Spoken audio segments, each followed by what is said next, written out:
devotion to the holy name of the Lord. Number 7, to commit sinful activities on the strength of holy name. Number 8, to consider the chanting of Hare Krishna as one of the auspicious ritualistic activities which are offered in the Vedas as fruitive activities, karmakanda. Number 9, to instruct a faithless person about the glories of the holy name. Number 10, to not have complete faith in the chanting of the holy name and to maintain material attachments even after understanding so many instructions on this matter. It is also an offense to be inattentive while chanting. Every devotee who claims to be Vaishnava must guard against these offenses in order to achieve the desired success, Krishna Prema.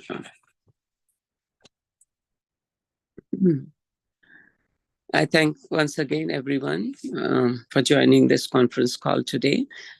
And let us move to our next session. Please introduce yourself, unmute yourself.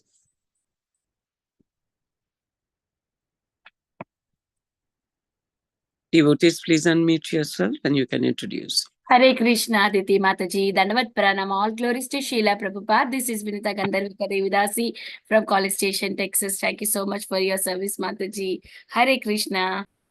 Hare Krishna, Vinita Gandharvika Mataji. Please accept my humble obeisances. Srila Prabhupada ki jai, Guru Maharaj ki jai. Thank you, Mataji, for your services and for your association every morning. Hare Krishna.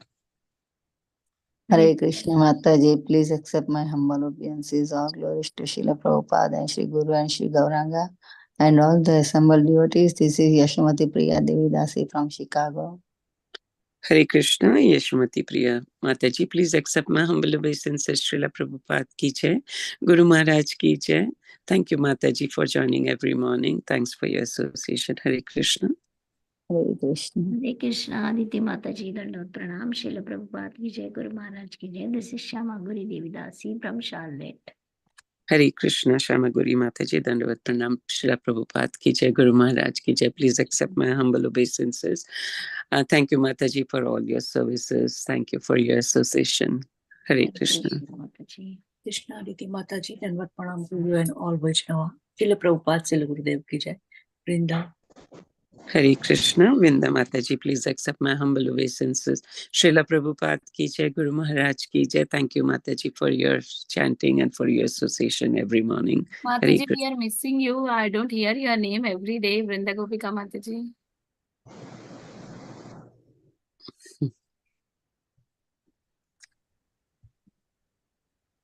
Hare Krishna Aditi Mataji, all glories to Srila Prabhupada and Guru Maharajis. My humble obeisances to you and all the devotees. This is Krishna Kumari Devidasi from Nani. Hare Krishna. Hare Krishna, Krishna Kumari Devidasi, please accept my humble obeisances. Srila Prabhupada ki jai, Guru Maharaj ki jai. Thank you, Mataji, for joining every morning and for your association. Hare Krishna. Hare Krishna, Aditi Mataji, Dandavat Pranam, my Dandavat Pranams to all the assembled devotees. All glories to Srila Prabhupada, all glories to Srila Gurudev. This is Sushmita from Mississauga, Canada. Hare Krishna, Shushmita Mataji, please accept my humble obeisances. Srila Prabhupada ki jai, Guru Maharaj ki jai. Thank you, Mataji, for joining every morning and thank you for your association. Hare Krishna.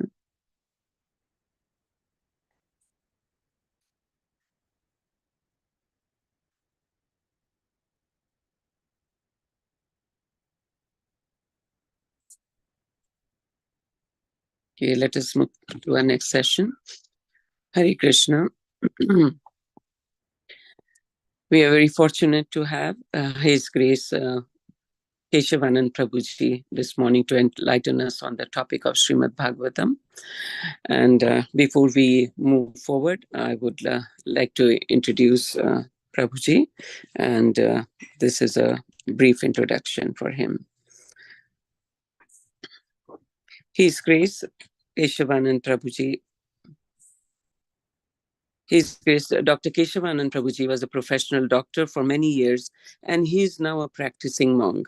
Since the last 20 years, he has conducted extensive research and authored books in the field of science and spirituality. He feels the rift between science and spirituality must disappear to bring peace in the world, If spirituality is a superstition and myth, science is materialistic and atheistic. A new approach to life is needed today that can bring the best of both. Science must be re-embrace spirituality and be humble to admit its defects, flaws, and ignorance, and spirituality must base itself on sound, scientific, and rational ideas. Keshavanand Prabhuji has studied both Vedic and Western philosophy. Besides learning Sanskrit, he also learned Bengali, Gujarati, Marathi, and Kannada to know about other tradition. His persistent endeavor in the field of science and spirituality has enabled him to come up with seminars on diverse topics like science and the Vedas, mind and machines, science fails to explain life, consciousness, and beyond, etc., that he has presented in various colleges in India, Europe, and America. Under the guidance of his spiritual master, His Holiness Bhakti Swami Maharaj, he has also started a Gurukula, a traditional system of Vedic education in Punjab, India, where children learn the ancient Vedic culture and values. Besides, he has started a farm community. The community has a traditional way of living with mud huts and thatched roofs with cows and, of course, farming. The community will set a model for the world to show how to live life based on the principle of simple living and high thinking. Dandavat pranam to Keshavanand Prabhuji. Please accept my humble obeisances. Srila Prabhupada ki jai, Guru Maharaj ki jai. Thank you very much, Prabhuji, for your valuable time and association this morning. And you will be enlightening us on Srimad Bhagavatam class, Canto 7, Chapter 9, and verse 19. Over to you, Prabhuji. Hare Krishna.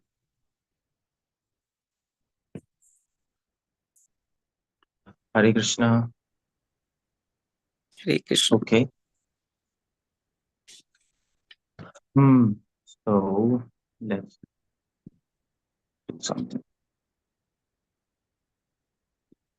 Yeah. So we are doing 7, 9, 19. Yes, That's the Prabhu. verse. And I'll just read it. Om Namo Bhagavate Vasudevaya. Om Namo Bhagavate Vasudevaya. Om Namo Bhagavate Vasudevaya. Like 7 and 19. Balasya Nahya Sharanam Pitra Unarsimha Na Artasya Cha Agat Udvanti Machato Nau Taptasya Tat Pratividhirya Ihanjaseshta Tavat Vibhotanupritam Tvat Upekshitanam. Translation: May Lord Narasimhadev Supreme, because the bodily conception of life, embodied souls neglected, not cared for by you, you cannot do anything for their betterment. Whatever remedies accept, although perhaps temporarily beneficial, are certainly impermanent. For example, a father or mother cannot protect a child, physician and medicine cannot relieve a suffering patient, and a boat on the ocean cannot protect a drowning. Purport. What is? Can anyone read the purport there? I can't really. Sure, Prabhuji. Purport by His Divine Grace, A.C. Bhaktivedanta Swami Srila Prabhupada ki jai. Through parental care, through remedies for different kinds of diseases, and through means of protection on the water, in the air, and on land, there is always an endeavor for relief from various kinds of suffering in the material world. But none of them are guaranteed measures for protection. They may be beneficial temporarily, but they afford no permanent benefit. Despite the presence of a father and mother, a child cannot be protected from accidental death, disease, and various other miseries. No one can help, including the parents. Ultimately, the shelter is the Lord, and one who takes shelter of the Lord is protected. This is guaranteed. As the Lord says in Bhagavad Gita 9:31, Kaunteya pratijanihi name bhakta pranashyati. O son of Kunti, declare it boldly that my devotee never perishes. Therefore, unless one is protected by the mercy of the Lord, no remedial measure can act effectively. One should consequently depend fully on the causeless mercy of the Lord. Although, as a matter of routine duty, one must of course accept other remedial measures, no one can protect one who is neglected by the Supreme Personality of Godhead. In this material world, everyone is trying to counteract the onslaught of material nature, but everyone is ultimately fully controlled by material nature.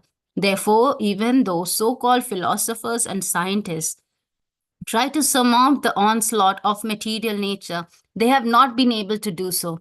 Krishna says in Bhagavad Gita 13.9 that the real suffering of the material world are four: Janma, Mrityu, Jara, Vyadhi, birth, death, old age, and disease. In the history of the world, no one has been successful in conquering these miseries imposed by material nature. Prakrite kriyamanani gunai karmani sarvasha. Nature, Prakriti, is so strong that no one can overcome her stringent laws. So-called scientists, philosophers, religionists, and politicians should therefore conclude that they cannot offer facilities to the people in general. They should make vigorous propaganda to awaken the populace and raise them to the platform of Krishna consciousness. A humble attempt to propagate the Krishna consciousness movement all over the world is the only remedy that can bring about a peaceful and happy life. We can never be happy without the mercy of the Supreme Lord. Vad upekshitanam. If we keep displeasing our Supreme Father, we shall never be happy within this material world in either the upper or lower planetary systems. Hare Krishna. Okay, I'll begin. No problem.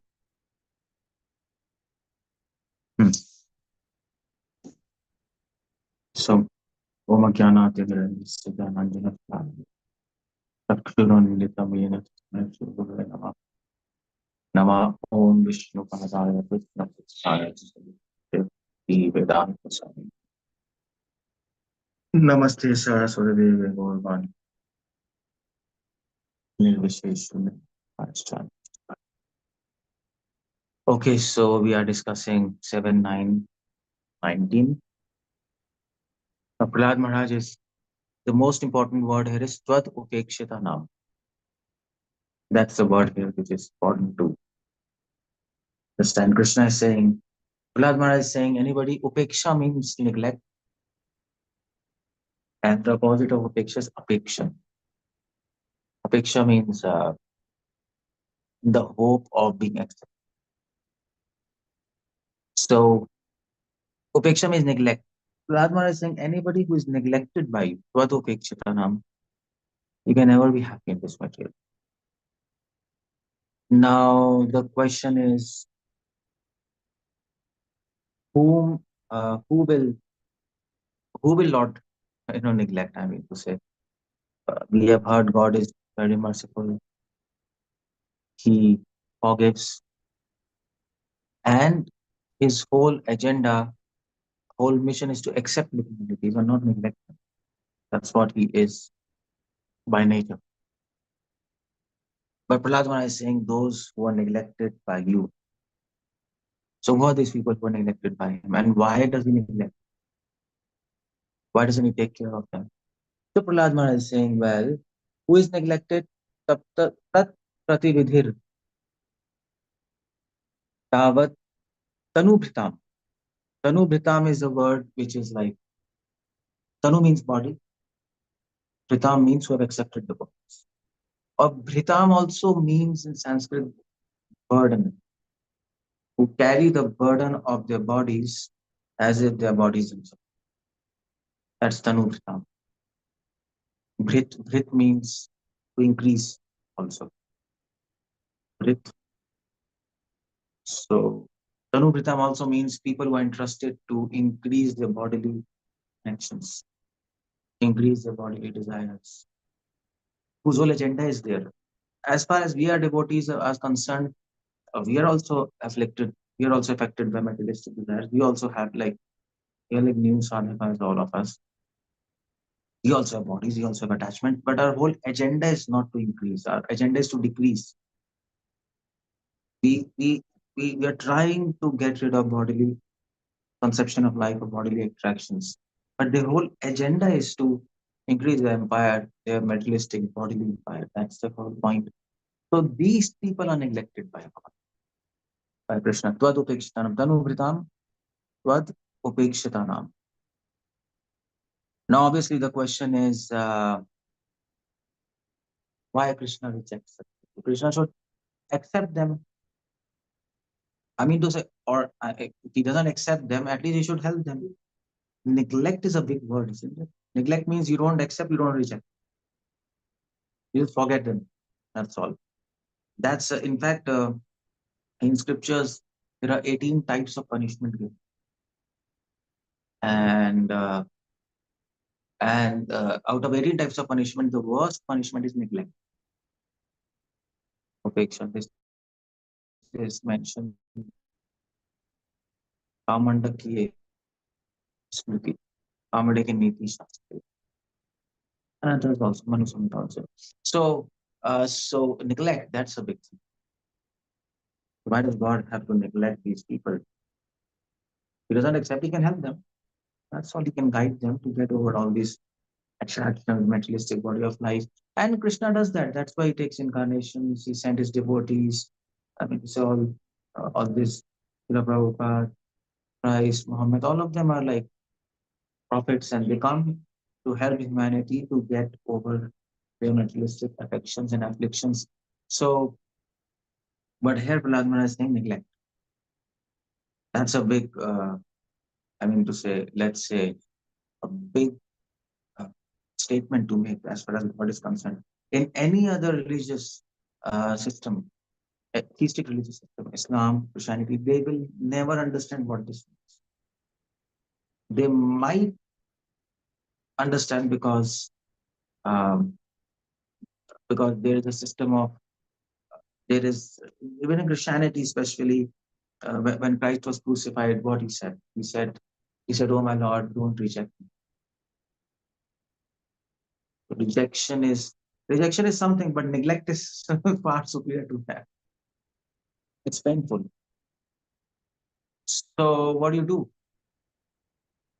Now, how do you understand this? This is a big thing. How do you understand neglect?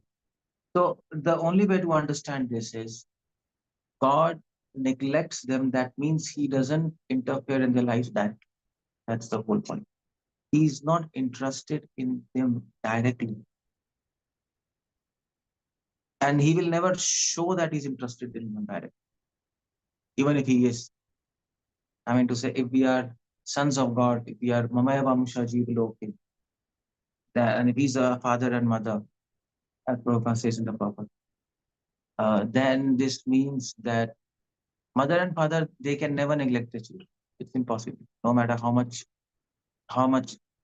fallen, how much sinful they are, it's impossible. I mean to say, even it's okay for. So what about Hitler's mother?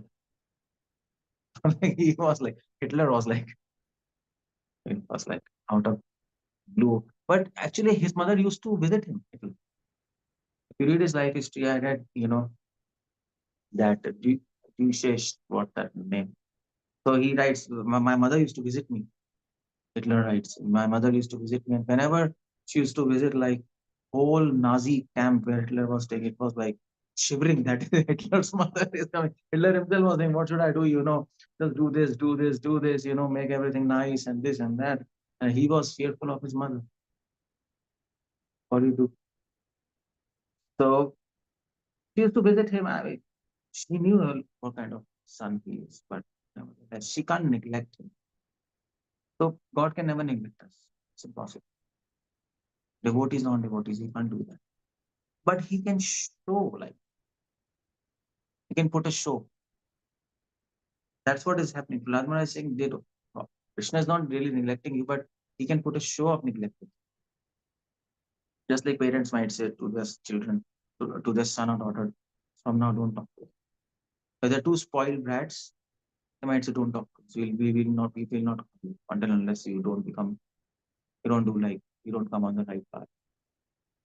But really they don't want to talk. No, I mean, the daughter and the son might not be suffering so much as the parents might be suffering by not talking to them. But they have to hold themselves for their betterment. That's the whole point. Prahlad Maharaj is saying Krishna neglects those who are on bodily concept of life. That's a show he's putting for their betterment. That's all. Okay, I'm not interested in you. I can I have made a system on this material world, demigods and all this, which will supply your needs, which will take care for you. That's okay. I mean to say, if you're a spoiled brat, you will get the money every month. Don't talk to us. You can get your money, do your thing. We're not interested in you until unless you stop your drugs or whatever. It happens like that. So similarly, Krishna has put up the system of material world, sun, moon, air, everything he's doing. But he'll put a show that I will not talk to you, I will not give my audience my vision to you until unless you correct your ways. That's all. That's what Prahlad Maharaj means. Swadupekshitana means putting a show. Otherwise, it will not make any sense. So, and as soon as the person, he corrects his ways or tries to correct his ways, it's not easy to correct our habits. But if you try to do that, Krishna starts showing interest in us. People, just like parents will start talking to this and okay, like, okay, we are happy you are trying to get over your habits. Good. Please keep on talking to us. Then they will keep on talking to inspire him. They will call him or her regularly. Okay, what's happening? Then that son or daughter might say, Mama, I'm trying. So I didn't take drugs for 3 days. I stopped myself. So parents will say, oh, very good, continue. Keep on calling us, keep on connecting with us. If you're trying, then the whole picture becomes 360 degrees. Krishna will start helping you, contacting you, and help inspiring you to get over your bad habits or bad. I mean, the bodily conception. That's the whole point there. So, Tanubritam Tad Upekshitanam. Krishna can also put a show of neglect for devotees. That we know from Ashlishya Padaratam. What's that? So, Radha is saying, Mahaprabhu is saying the mode of Radha Krishna, even if you neglect me, you are my master birth afterwards. So, really, I mean to say, you can understand Krishna is neglecting Radha. So, we immediately know he's putting a show there. Why is putting a show of neglecting his devotees? To help them increase their devotional fervor. Even in case of Radha, love has no limits. No. Love is like open sky. No matter, it's up to you how much high you fly. That's what Jiva was on. So in that sense, that's why Prahlad is raising this point. He didn't mention here of putting a show, but that's assumed. That's actually presumed, not assumed. That's, you have to presume he's saying like that. And as soon as we try to correct, as soon as we try to Tanu Bhritam, if we reverse Tanu Bhritam into Tanu Lagham, Tanu Lagum, that is reducing the bodily concept of life, thinning the bodily concept of life. Tanu Bhritam means increasing the bodily concept of life or maintaining the bodily concept of life. Bhritam means also maintaining it. That Om Vishwam Vishnu Vashatkara, Bhuta Bhape Bhagatru Prabhu, Bhuta Krit, Bhuta Bhrit is one of the names of Vishnu. Bhuta Bhrit is a maintainer of Bhut. Bhut means all living entities. And not just living entities, Bhut means 5 elements. He's a maintainer of all the elements, Prakriti and living entities. So Bhrita means who want to maintain their bodily concept of life. And Tanu Laghu Tam. Tanu Lagvam, I think Sanskrit will be like that. Tanu Lagvam, not Laghu. Tanu Lagvam means maintaining the bodily concept of life. As soon as we do that, Krishna's help immediately. His help might come in form of in a form which we might not understand, but he's really interested in that living entity who is trying to go against the current of the material world. And those people will be very few. I'm not talking about ISKCON, I'm talking about spiritual people. Very few people will swim against the current. Krishna will help. Now, Prahlad Maharaj is giving few examples. Tanuvritam Tadupekshita okay. Who now he is giving example to explain us. Krishna neglects those who are Tanuvritam. So what are the examples? He says, well, Balasya Neha Sharanam Pitrau. Even parents cannot help their children if they are suffering. Rashira Prabhupada writes, if the children are suffering, if the child is suffering, what the parents can do? If the child is suffering from disease, parents can't do anything. They have to take him to the doctor, isn't it? To help relieve the suffering until unless parents are themselves doctors. But and nevertheless, even if the parents are doctors, if it's serious, they will take to some hospital somewhere. So parents cannot help the child, although the child has full confidence that the parents will help him. But but the parents know we can't do anything. The doctor has to give treatment, and only things can proceed. Balasya naiha sharanam pitrau, sharanam pitrau. So if you take shelter of parents completely, still they'll not be able to help you in certain circumstances. It's not full protection. That's one example. Another example is giving na arthasya chagatam. So if parents will take the child to doctor for treatment for relieving sufferings, but even the doctor cannot completely ensure protection. Medicines might not work. You can administer medicine treatment, but treatment works or not works, you don't understand. That's why in hospitals, I don't know now, but previously in every clinic, used to put a board in a clinic. Every doctor, it was a famous uh, doctor treats, he cures. Was written there, still written there. So the next example, that's why Prahlad is saying, okay, now you might say doctor can save.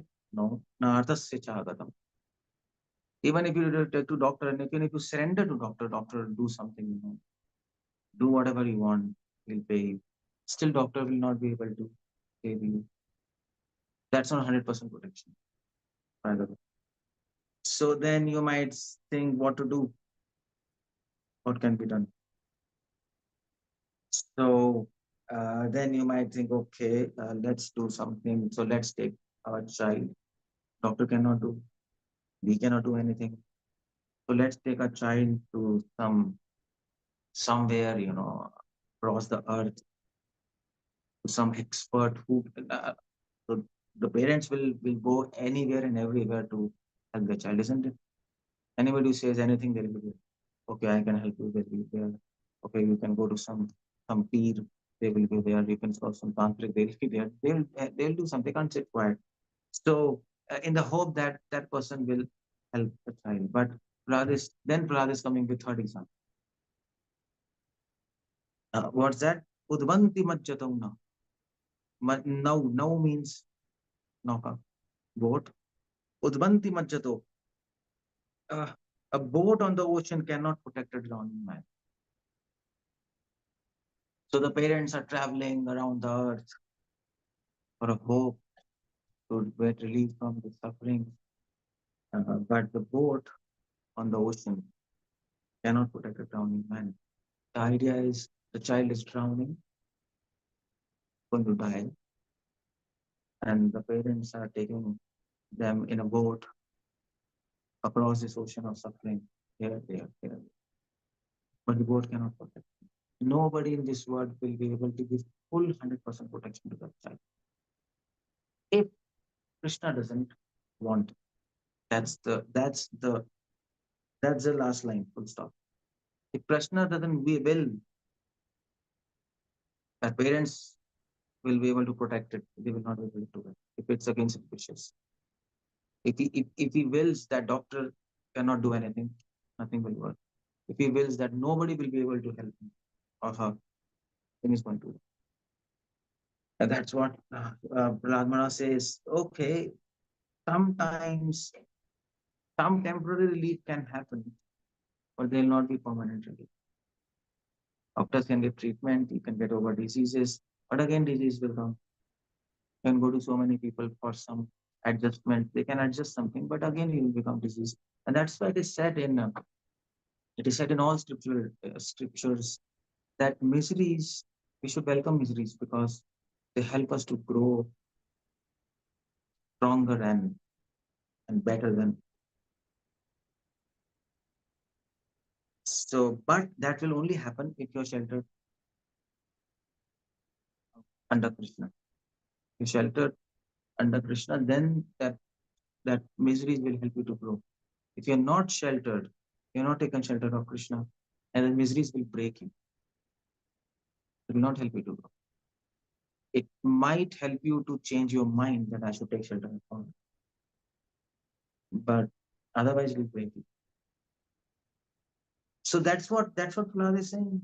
If you're in a problem, go to God. Why do you want to take shelter of father, mother, or a doctor, or anybody else in this world? Go to God. If they can protect, then He can also protect, isn't it? Provided you have faith that He is there.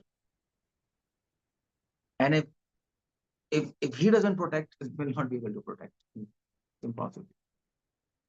So that's what Prahlad is saying. Take shelter of Krishna, and He will help you. And the whole. So you might ask, okay, how to take shelter of?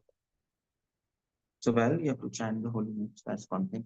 But the first, but that's what Prahlad is saying. Tanu Bhritam. First, you have to chant holy names with this agenda that I have to reduce bodily concept of life. Then He will start helping. You might say, okay, why He will help only now? Why doesn't He help when I was not a devotee or my whole conception was different? Well, He didn't help you because first of all, what is there to help? You're going in a wrong direction. He will not help you to go in wrong direction, isn't it? He will not promote it. No way. He might help you to reverse the direction. From Tanu Bhritam to Tanu Lagvam. He might help you. But that He has made arrangement. Temples, saints, books, He has already given. It's up to you to take the help. That's why it is said, you take one step, Krishna takes 10 steps. But first step you have to take. Otherwise, if you don't take a first step and if He start helping you, then it will be against your free will. That He will never do. He will never take away the happiness of free will from you. You don't have to write that. He doesn't want to take away the happiness of free will. Otherwise, he'll be a tyrant. Nobody likes a tyrant. Although, I mean to say, people might say Christian God is a tyrant. He's a hater. He's a homophobic. He's pedophile. There's so many of the doctrine says that. But at least our God is not like. They might be saying like that, but that's the whole take here. That ultimately Prahlad is inspiring us to take shelter of God. And how to take shelter? Chant holy names and try to change your agenda of materialistic concept of life. Try to reduce it. And to do that, there are 4 regulatory principles and a whole set of rules and regulations. But actually, you don't need 4 regs and set of rules and regulations. You need this concept.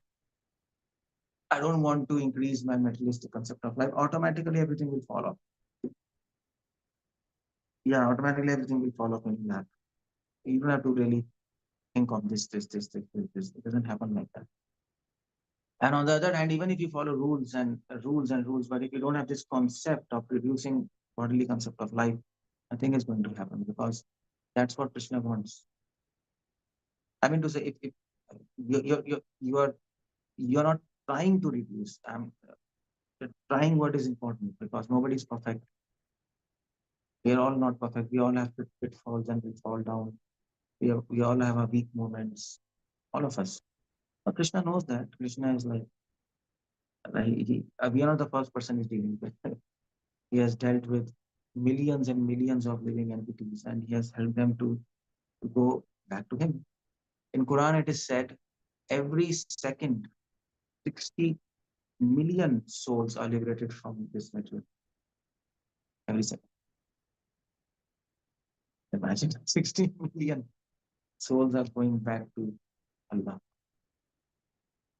Every second. So how much super active God is to help us get back. I mean, it's not even not super active, it's hyperactive to help us to go back. And he comes here.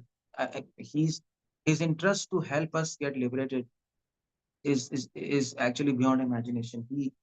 He separates himself from his devotees to help us liberate ourselves. That is the most painful thing we can undergo. And Ram Avatar, he separated himself from Sita. Krishna Avatar from Brajavasi. But why is doing that?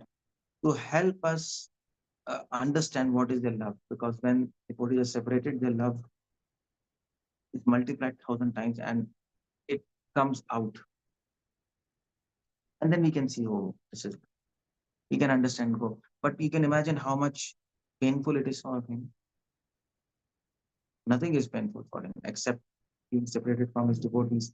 And because Indra did that, sorry, Brahma did that. Krishna was very angry with Brahma. And on the other hand, Indra, both Brahma and Indra were confused Krishna as God. But there was a difference. Brahma was confused Krishna as God, and but he separated to test he is God, he separated devotees. Krishna didn't reciprocate with him. He came, he said prayers, and Krishna said, okay. And he thought, what's happening? You know, Krishna, he did parikrama and went back. And then he was confused whether Krishna forgave me or not. That's why he took incarnation as Haridas Thakur.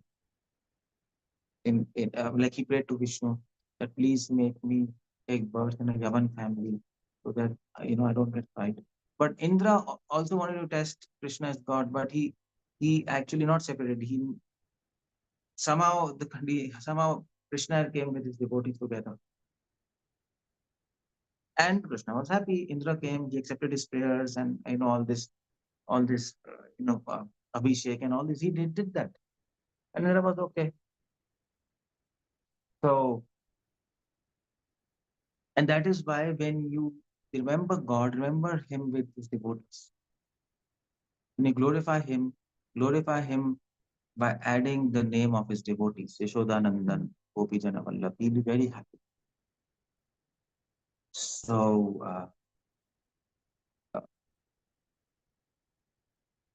why was I saying this?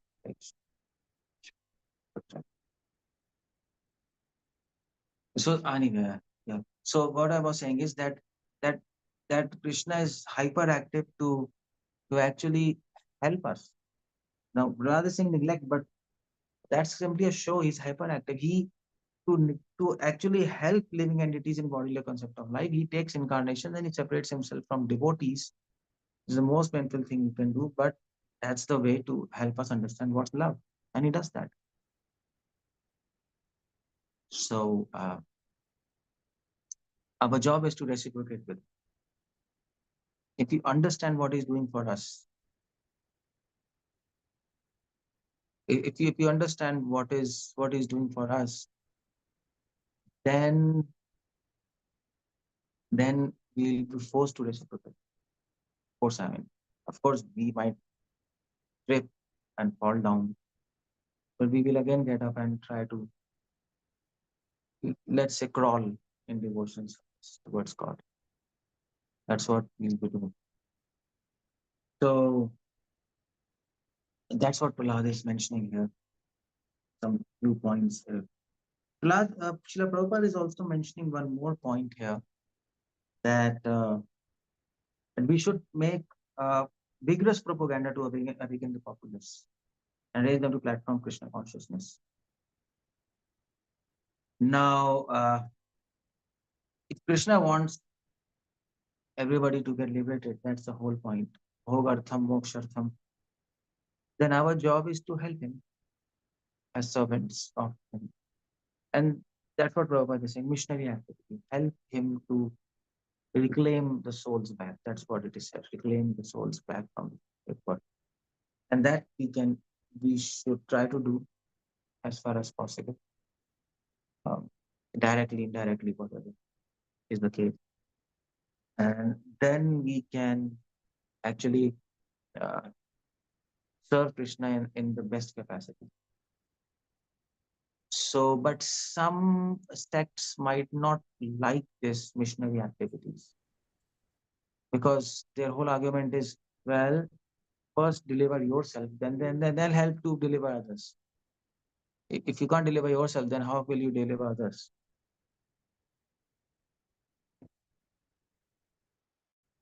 So if you can't help yourself, how will you help others? That's normal. But Srila Prabhupada is writing here, make a propaganda. Prabhupada is not even writing preaching. Prabhupada is saying make a propaganda. And that's clearly missionary activity.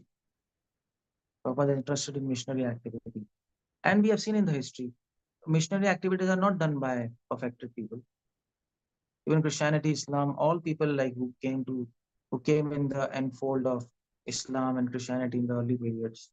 They were like simple pastors and popes, and they were trying to spread the message. Many of them lost their lives and they became martyrs. But that's what Srila Prabhupada is saying. Why? Because now that argument, first deliver yourself, then others, that argument fails in this present time because Prabhupada says it's emergency time. Prabhupada preached in the Western countries and he brought foreigners. And in one of the conversation, Prabhupada says these foreigners are there now. Prabhupada said Prabhupada said, I brought white elephants to India to actually awaken Indians to take up this process of Krishna consciousness. Prabhupada says, when Indians will take up this Krishna consciousness, it will spread all around the world. Prabhupada knew there are limitations of Western people. Prabhupada knew, and he was handling them like that. So that's called missionary activity. And those Westerners who came, they preached, and that's why we have ISKCON movement now, isn't it? They were not perfect. They were like the most senior person in the movement would be like 8 years maximum in the movement, or maybe 9 years maximum, because Prabhupada spent 10 years. 9 years in the movement, and you are the most senior person of the movement, and you are trying to spread the movement. It's a joke. Because 9 years you don't learn anything in Krishna consciousness. You don't learn even how to chant Hare Krishna. So, but they were doing, and Prabhupada was happy with them. Prabhupada was not dissatisfied. Prabhupada was not making a show, I am happy. Of course, some people might say Prabhupada was making a show to encourage them, but no, we know Prabhupada was happy. And why he was happy? He knew this principle that first, if you can't help yourself, you can't help others. But he was happy because he knew it's emergency time. It's emergency time. Many people need Krishna consciousness. There is no time to perfect yourself, first of all. But that doesn't mean you don't try to perfect yourself. You become nonsense and then you keep on preaching. I'm not saying that. But there's no time to get perfection and then preach. There's no time. Because if you do like that, then the whole population will be left. And first of all, you will also be left. Because if you don't preach, your whole mind will be like, you can't sit in one room and keep on doing chanting and devotion. That's impossible. That doesn't happen like that. So that's what Prabhupada is requesting us, that we should make a vigorous propaganda, because there are many souls who can understand the message of God, but they don't have access.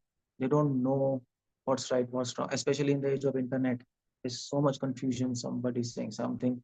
There are so many, what do we say, uh, charismatic gurus who are very influential, and they can influence people, and their whole speech and process is very enamoring. There are people, and people get confused. So Prabhupada is saying we should make a propaganda, and Prabhupada's the meaning of propaganda is very different. Prabhupada wanted propaganda through banners, especially in Prabhupada wrote one letter to actually Tejas Prabhu in Delhi, and he said, elections are coming, and he put banners that no politician should do illicit sex meeting, and intoxication and gambling. Otherwise, he's a nonsense politician. Tejas Prabhu didn't do otherwise. People would have killed him. Because, you can't put like that. But Prabhupada said that. Prabhupada had these ideas to do propaganda, weird ideas. Doing marriage in a whole pandal program in Bombay. Thousands of people when Prabhupada is doing a marriage. Sannyasis are first of all prohibited to do marriage, but Prabhupada is. So this was like, yeah, it was Prabhupada. Meaning of propaganda is, you can, I mean, so you should find ways to do propaganda. You can cross limits, but don't cross, don't go beyond limits to do propaganda. We can. There was one temple long back, like in the history, ISKCON temple, and they to actually raise funds, they hired girls, and these girls were going with life members because girls can attract, they can. But you can't do that, isn't it? Well, we are trying to propagate and this message and this and that. It happened. It was like, so everybody knows there is some crazy history of. There's some crazy history of all movements, not just ISKCON. All movements have some crazy history. So we are not supposed to. We are supposed to do propaganda with purity. That's the whole point.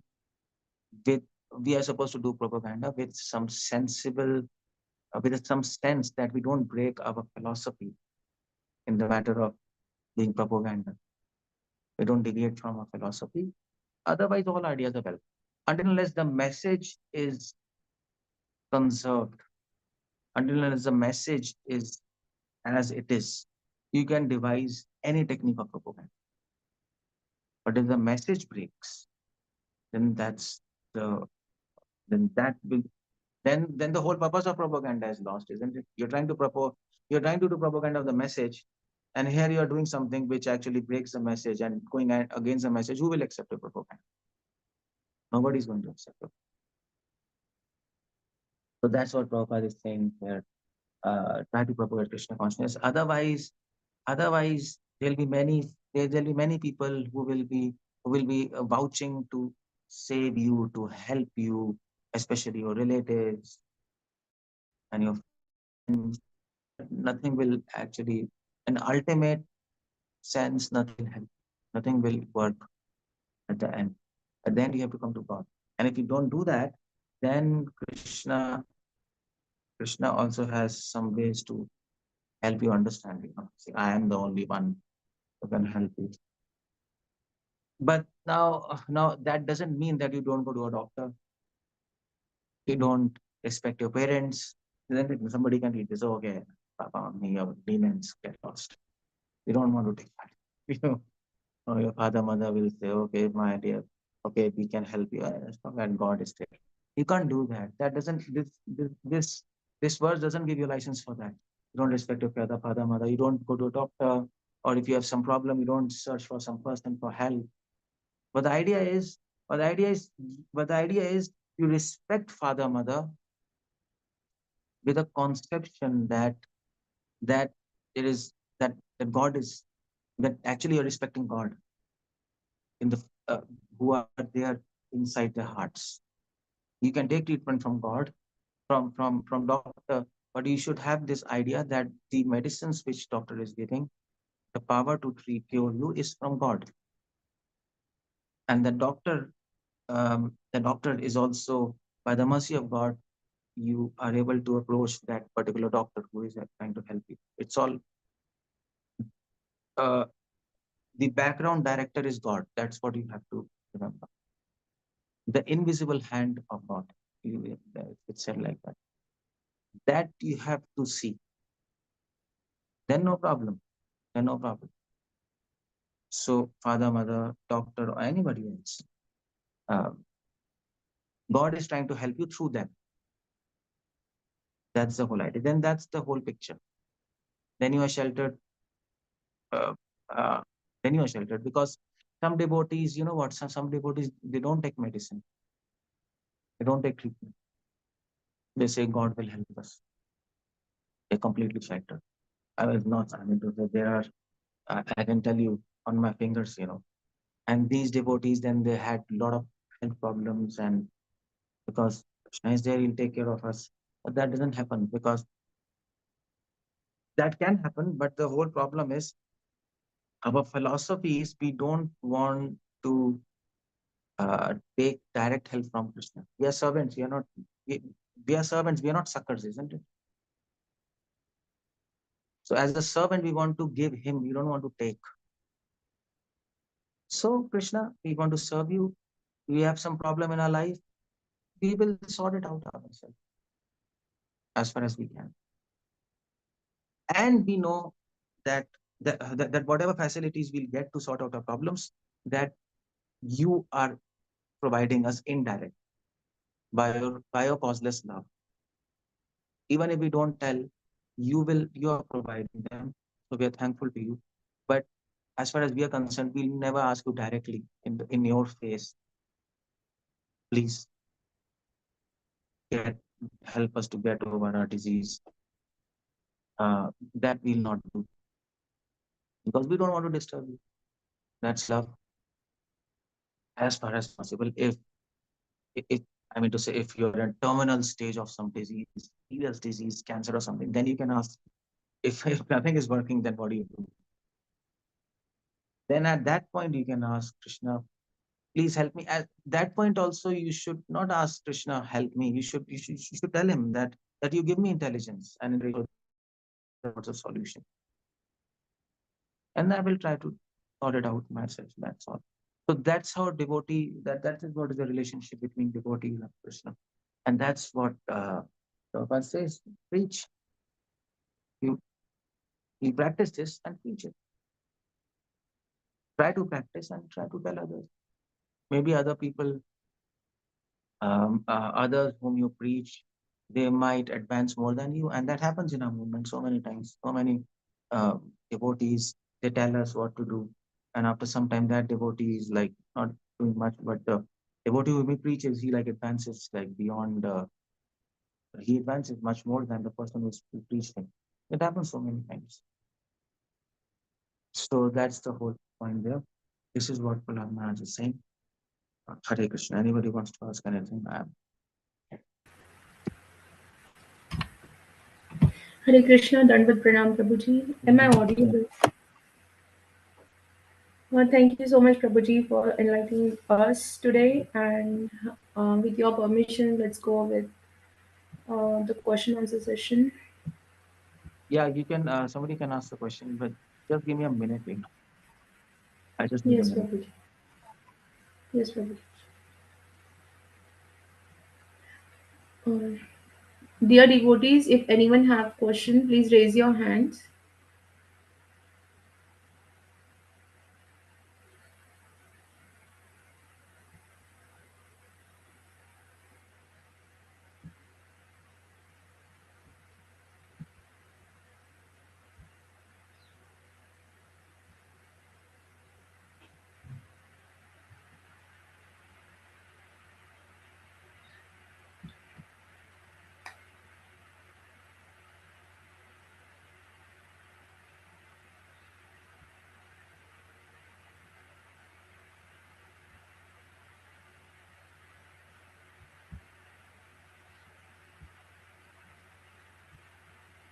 Dear devotees, if anyone have question, please raise your hands.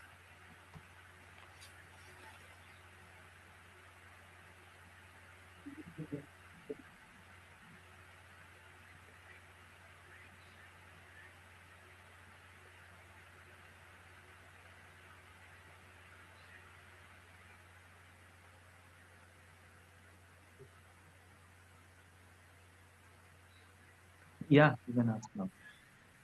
Hare Krishna, Priyanka Mataji, could you please go ahead with your question? Hare Krishna Prabhuji, thank you so much for the nice lecture. Prabhuji, I have a question that when I was not in Krishna consciousness, I did so many wishes. I don't know who is God, but I ask only God. What you are somewhere and do this happen in my life. And after Krishna consciousness, I did so many wishes to Krishna. But now I was thinking that all are foolish wishes. We don't have need to ask, except my devotion is be good, except according to Krishna and Acharya. So I am worried Krishna doesn't fulfill their desires. He will not give now that wishes No, complete. if we are fools, he is not fool, no? He is not equally foolish like us.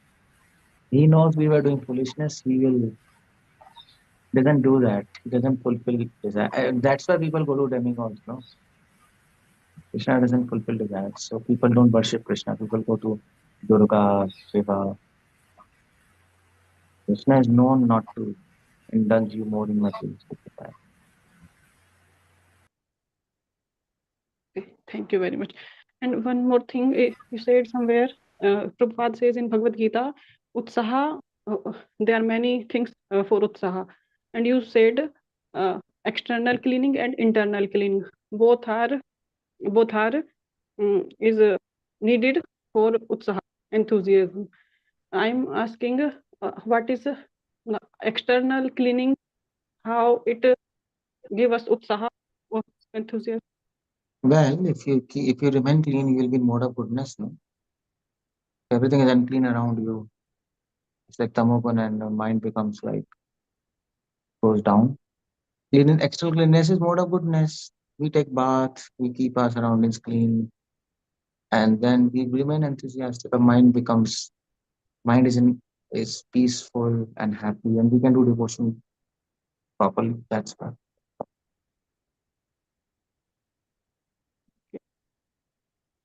Thank you. Thank you, Mataji. Prabhuji, I don't see any hand raise. There is no question in the chat box as well. Okay. So, with your permission, can we end the call here, Prabhuji? Yeah, you can. If no one have any further questions, we can end the call here. Thank you so much, Prabhuji, for enlightening class today. We are very eternally grateful to you, and we look forward for your good association in the future again. Let's offer the obeisances to Prabhuji. Mancha kalpatarubhya Kripa Hindu Beva Prabhupada Vaishnavebhyo Namo Namaha. Anand Devotee Praise Dr. Keshavanand Jai. Prabhuji. Jai. What a wonderful Jai. Bhagavatam Jai.